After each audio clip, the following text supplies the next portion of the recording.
based on that introduction, and those that know the team very, very well know that research is an integral part of the process. I mean, proprietary research is an anchor. With that in mind, how do you assess what is a good company, what is a quality company? I think that's the challenge in understanding the philosophy really in the process. I think so there are three things which I look for in any business. Most importantly, number one is the quality of management and quality of owners. So when we are looking at a business, we pay a lot of attention to who the owners of the business are and what is the management team. And we spend more time learning about history of a company.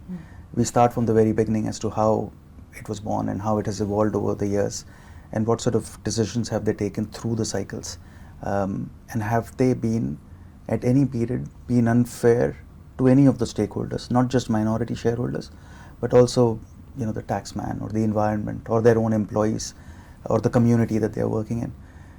If they have been unfair to any of their stakeholders, I think what are my chances as a minority shareholder that they won't be unfair to me in future. So alignment is very important. We are always sort of looking for things which make us feel more comfortable that we are aligned to the owners and the management team to be invested in those companies for the long term. So we are always eliminating companies from our universe. There are about 5,000 companies listed in India, and we think only 200 are investable. That's my watch list. That's what I sort of fish from.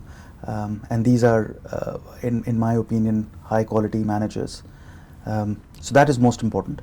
The second thing is the franchise that we are investing in has to be high quality. It should be a dominant franchise in its own industry. It should be a business which generates cash, which has pricing power. If I have to sum it up in one ratio, which sort of envelops everything that we look for in a franchise, is return on capital employed.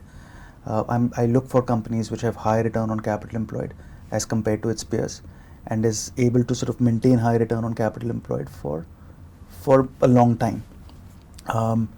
So we try to understand what drives that high return on capital for a business. What are the drivers behind that moat? Is it high margin? Is it a product? Is it a technology? Is it a license? Is it, are they able to sweat their assets better than others? And what is the reason for that? Why do they have better bargaining power with their trade partners? And is that sustainable or not? So the sustainability of the return on capital employed is very important. So quality of franchise, in short, that is the second thing. And third is growth. So the companies that I'm investing in, they should have growth potential. Not reckless growth, but sustainable, sensible growth.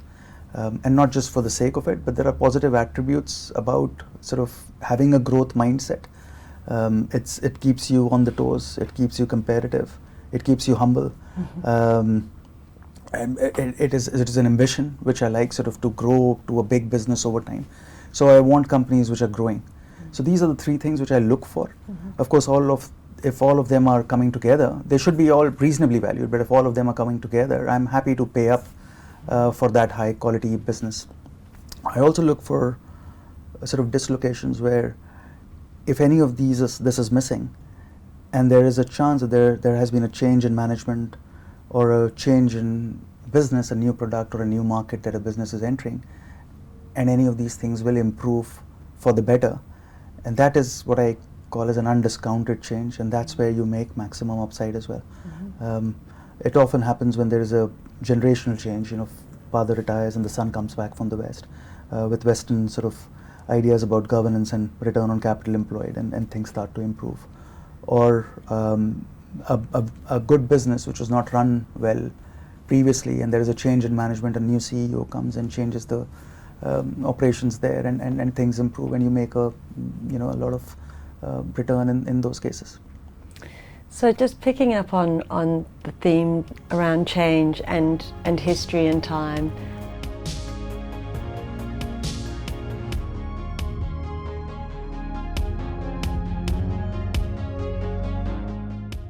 投资一定有风险，基金投资有赚有赔，申购前应详阅公开说明书与投资人须知。